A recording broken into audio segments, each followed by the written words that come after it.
Welcome to Pragati education 24। आप सभी का एक बार फिर से स्वागत है प्रगति एजुकेशन 24 में। देखिए, राजस्थान में नौकरियों का पिटारा चालू है।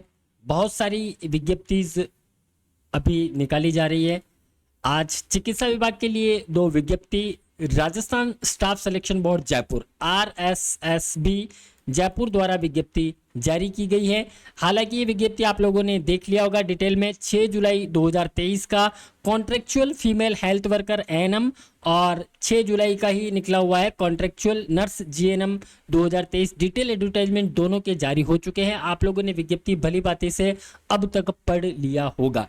फिर भी आप वीडियो में बने रहिएगा। आपके बहुत सारे जो क्वेरीज है, बहुत सारे मैसेज जो आ रहे हैं, उसकी हम आज सारा आपका सॉल्यूशन करने वाले हैं। तो बने रहिएगा आप हमारे साथ वीडियो में। उससे पहले अगर आप चैनल पर नए आए हैं, अभी तक आपने चैनल को सब्सक्राइब नहीं किया, बेल आइकन नोटिफिकेशन ऑन कर लीजिएगा और वीडियो को लाइक करना ना भूलिएगा। तो चलिए चलते हैं हम हमारी विज्ञप्ति की तरफ। आपको सबसे पहले हम बात करने वाले आज संविदा भर्ती जो निकाली गई है महिला स्वास्थ्य कार्यकर्ता ANM के लिए। 6 जुलाई 2023 अभी कुछ ही देर पहले ये विज्ञप्ति जारी किया गया है। राजस्थान कर्मचारी चयन बोर्ड जयपुर। बहुत सारी आपकी क्वेरीज है, वो क्वेरीज मैं आपको साथ में क्लियर करता रहूंगा और वीडियो को ज़्यादा लंबा ना करते हुए जो मोटी मोटी जो बातें हैं जो आपके काम की है उसकी हम आज बात करेंगे। देखिए, जो संविदा भर्ती निकाली गई है वो अभी नए नियम बनाए गए थे contractual hiring to civil post rule 2022। उसके अंतर्गत राष्ट्रीय स्वास्थ्य मिशन चिकित्सा स्वास्थ्य एवं परिवार कल्याण विभाग के लिए संविदा ANM महिला स्वास्थ्य कार्यकर्ता ANM और GNM की विज्ञप्ति। GNM का हालांकि अलग से नोटिफिकेशन है, उसके बारे में अलग से बात करेंगे। अभी ANM की हम बात कर रहे हैं, महिला स्वास्थ्य कार्यकर्ता ANM की। देखिए, गैर अनुसूचित के 1865 पद निकाले गए हैं और अनुसूचित क्षेत्र में 193 पद निकाले गए हैं। यानी कि नॉन TSP में 1865 पद हैं और TSP वाले कैंडिडेट के लिए 193, यानी कि कुल 2058 पदों पर यह विज्ञप्ति निकाली गई है और इसके बारे में हम आपको पहले भी सूचना दे चुके हैं।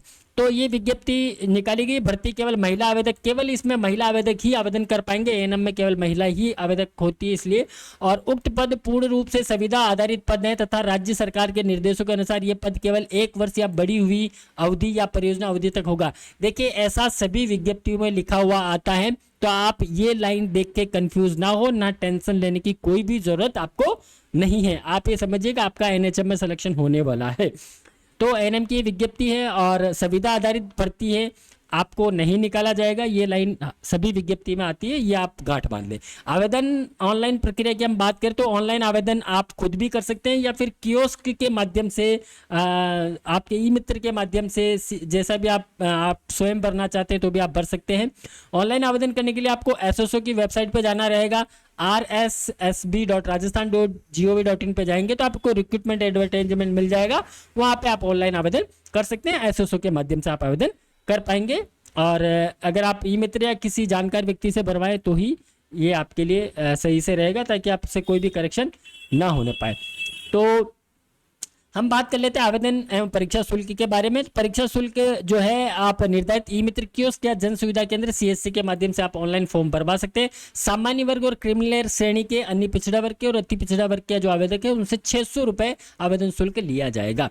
और राजस्थान के नॉन क्रिमिनल श्रेणी के और अन्य पिछड़ा, अति पिछड़ा वर्ग, आर्थिक रूप से कमजोर वर्ग और अनुसूचित जाति, अनुसूचित जनजाति के आवेदक जो है उनसे 400 रुपये आवेदन शुल्क लिया जाएगा। और समस्त दिव्यांगजन चाहे किसी भी कैटेगरी को हो, 400 रुपये उनसे आवेदन लिया जाएगा।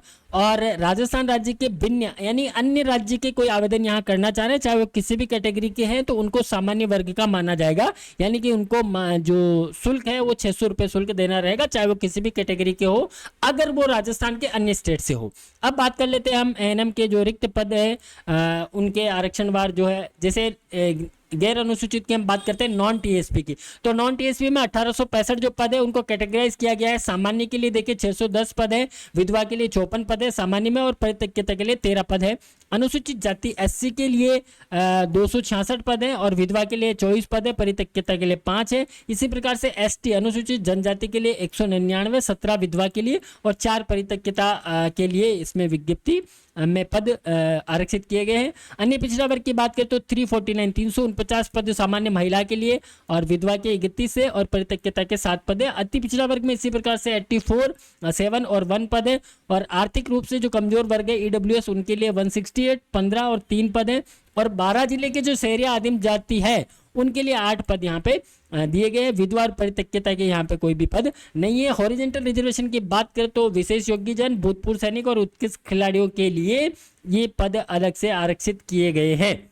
इसी प्रकार से अनुसूचित क्षेत्र टीएसपी की हम बात करें तो 193 टीएसपी क्षेत्र प्रतापगढ़, बांसवाड़ा, डूंगरपुर, उदयपुर का कुछ एरिया टीएसपी क्षेत्र का एरिया है। ये कैंडिडेट के लिए 193 पद यहाँ पे निकाला गया है, जिसमें महिला के लिए 89 पद है सामान्य महिला के लिए और विधवा के लिए 8 है और परित्यक्तता के लिए 8 है सामान्य श्रेणी के लिए कैंडिडेट।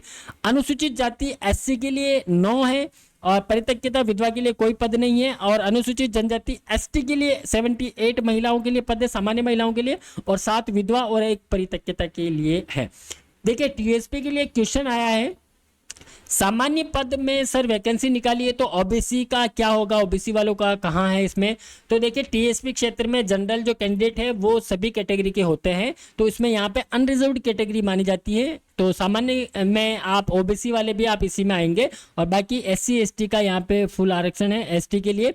तो यहाँ पे अनुसूचित जाति अनुसूचित जनजाति अलग कैटेगरी हो गई और सामान्य में आप सभी जो अदर कैटेगरी के वो कैंडिडेट यहाँ पे आवेदन कर पाएंगे। हॉरिजेंटल रिजर्वेशन की बात करें तो विशेष योग्यजन के लिए एलवी के लिए 2 है, डीएचएच के लिए डी और एचएच के लिए 2 है और बाकी ओएल सीपी एलसी डीएस या एडब्ल्यू वाले जो भी कैंडिडेट है उनके लिए 2 है और एमआई एसएलडी एमडी के लिए 2 है। भूतपूर्व सैनिक अगर कोई है जिनके बच्चे हैं तो जनरल में 12 है, एससी में 1 और एसटी में 10 और उत्कृष्ट खिलाड़ी के लिए 3 पद यहाँ पे आरक्षित किए गए हैं।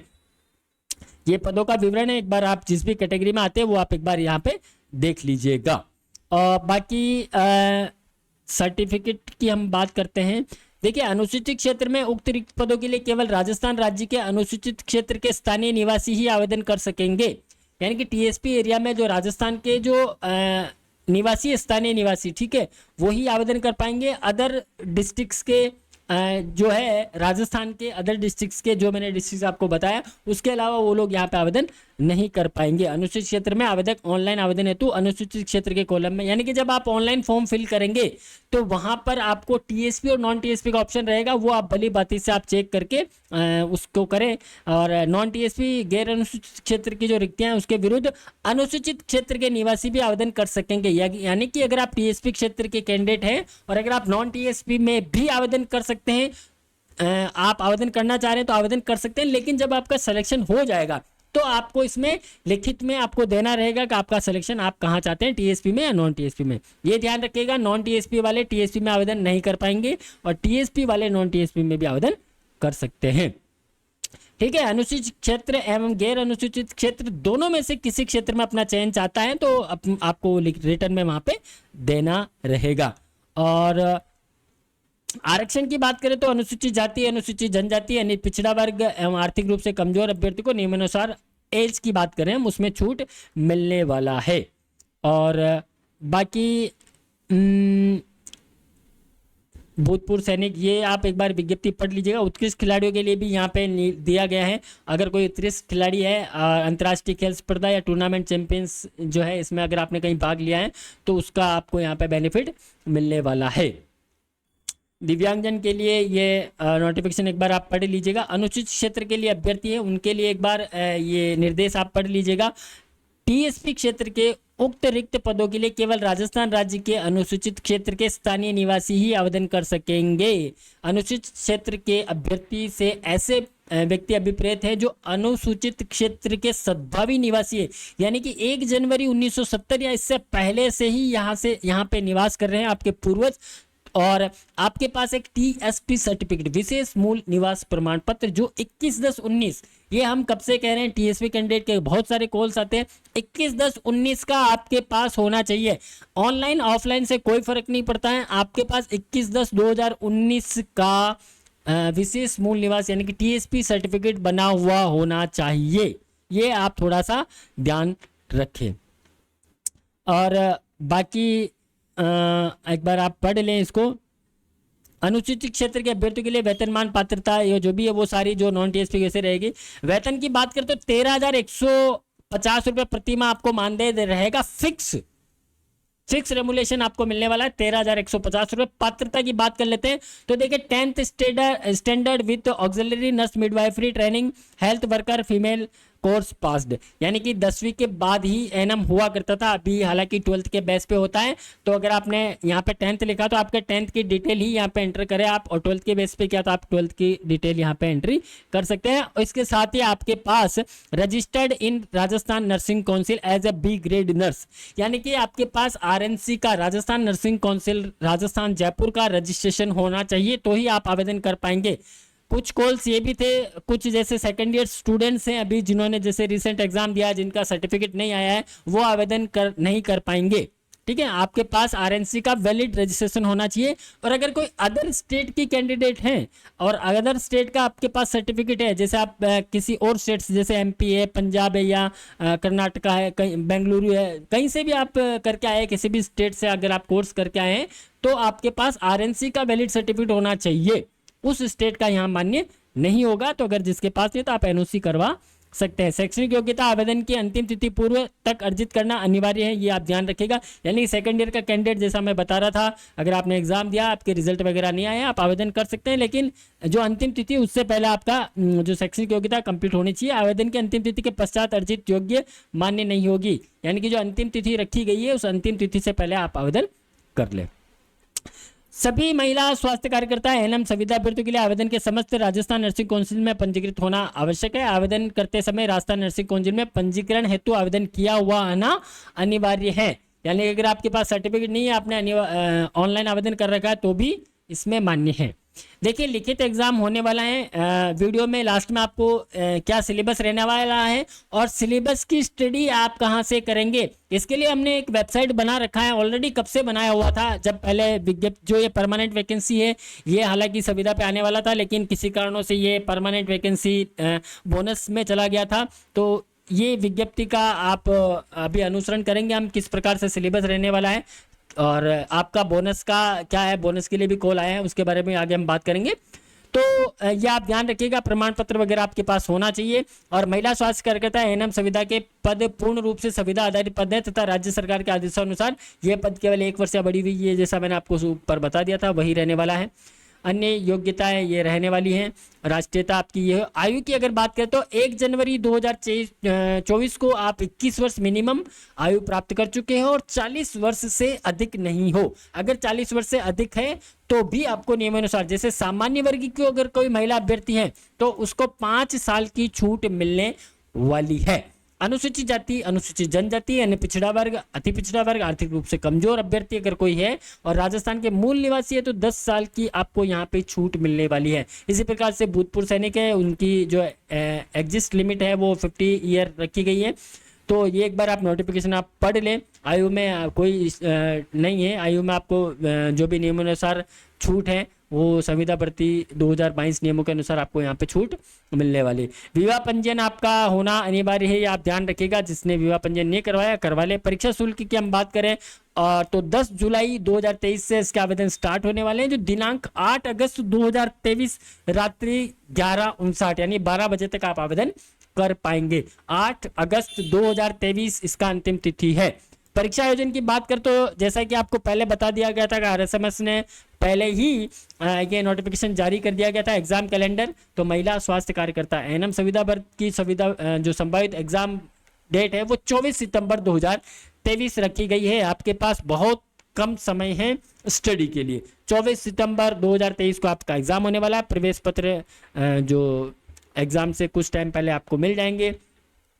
बाकी नोटिफिकेशन एक बार आप अच्छे से पढ़ लीजिएगा। आगे हम बात करेंगे अपलोडिंग वगैरह, ठीक है, डॉक्यूमेंट वगैरह आपको लेके जाने हैं ऑनलाइन के लिए।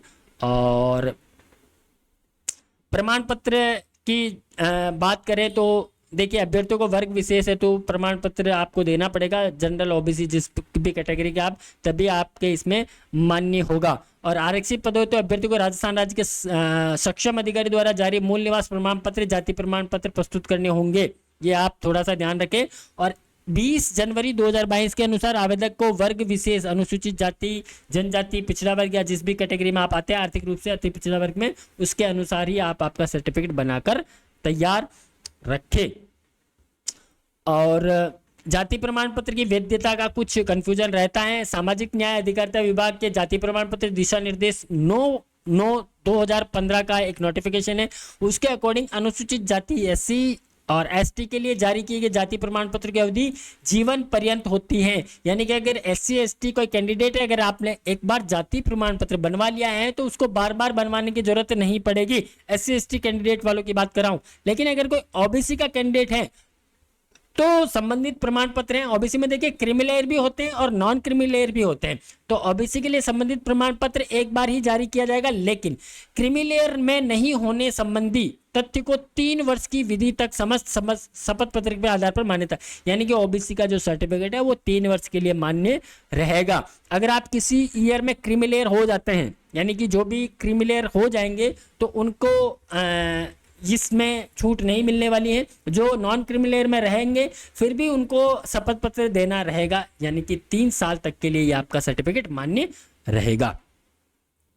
और नवीन अन्य पिछड़ा वर्ग का जो नवीनतम प्रमाण पत्र है वो पिता के नाम से जारी होना चाहिए, तो ही वो मान्य रहेगा। और अनुसूचित जाति के जो कैंडिडेट है उनका मैंने पहले बता दिया आपको, टीएसपी सर्टिफिकेट आपके पास होना चाहिए, विशेष मूल निवास प्रमाण पत्र, तो ही आप यहाँ पे आवेदन कर पाएंगे, अन्यथा आप आवेदन नहीं कर पाएंगे। अब बात कर लेते हैं हम एग्जाम की। एग्जाम आपका होने वाला है रिटर्न बेस, रिटर्न में एग्जाम होगा। परीक्षा की स्कीम की हम बात करें तो ऑफलाइन एग्जाम होगा, यानी कि ऑब्जेक्टिव मल्टीपल चॉइस क्वेश्चन आने वाले। परीक्षा पेपर का समय 1 घंटा 30 मिनट यानी 90 मिनट निर्धारित किया गया है। बहुविकल्पीय टाइप का पेपर रहेगा। प्रश्न पत्रों की संख्या की बात करें तो 100 क्वेश्चन आपके इसमें आने वाले हैं और सभी प्रश्नों के अंक समान होंगे। प्रत्येक प्रश्न 4 अंक का होगा और यहाँ पे नेगेटिव मार्किंग होने वाली है। अगर आपने गलत जवाब दिया तो प्रति प्रश्न नकारात्मक 0.01 यानी कि 1/4 आपका यहाँ पे काटा जाएगा। सिलेबस की हम बात करें तो सिलेबस इतना लेंथी दिया है कि आप पूरे साल भर पढ़ेंगे तो भी ये खत्म नहीं होने वाला है। अगर आपने रिसेंटली एनएम किया है तो आपने जो सिलेबस में जो आपने फर्स्ट ईयर में 4 सब्जेक्ट और सेकेंड ईयर के 2 सब्जेक्ट पढ़े हैं, एक बार उनको रट्टा मार लीजिए और कुछ और एक्स्ट्रा चीजें हैं एनएचएम से रिलेटेड वो आप एक बार देख लीजिएगा। और देखिए इसमें कैटेगरी वाइज दिया हुआ है। देखिए प्रश्नों की संख्या संभावित 55 प्रश्न आपके सब्जेक्ट से रिलेटेड आने वाले हैं।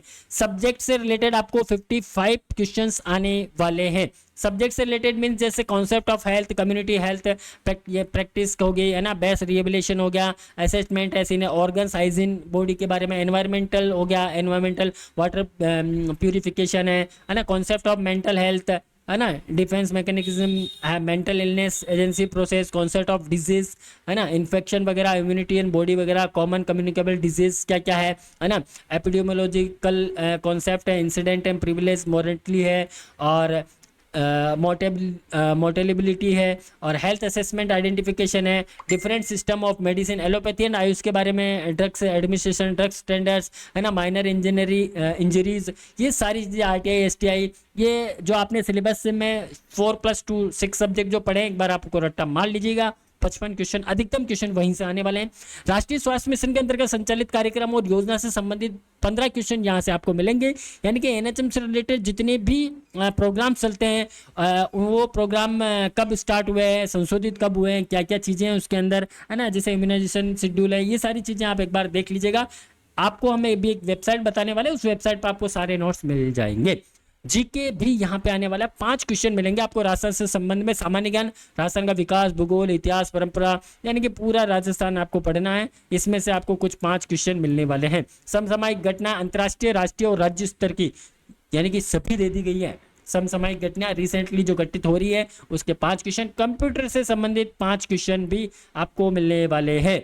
यानी कि आपने एएनएम क्या है आपने समझा होगा, नर्सिंग है, कंप्यूटर क्या काम आएगा, लेकिन देखिए 5 क्वेश्चन आपको कंप्यूटर के यहाँ मिलने वाले हैं। सामान्य चिकित्सा, स्वास्थ्य, पोषण, स्वास्थ्य से संबंधित, सामान्य ज्ञान से संबंधित 15 क्वेश्चन, यानी कि कुल मिलाकर 100 क्वेश्चंस आपको यहाँ पे मिलने वाले हैं। तो एक बार आप इसकी अच्छे से तैयारी कर लें। और मैं जिस वेबसाइट की मैं बात कर रहा था, तो वेबसाइट आप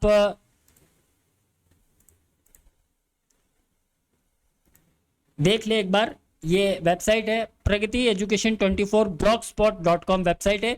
यहाँ पे आने के बाद आपको क्या करना है, यहाँ आने के बाद आप जाएंगे नर्सिंग फ्री नोट्स, यहाँ पे जब आप क्लिक करेंगे, अगर आप मोबाइल यूजर है तो यहाँ पे 3 डॉट्स आते हैं, वहां पे क्लिक करेंगे तो आपको ये टैग वहां पे शो हो जाएंगे।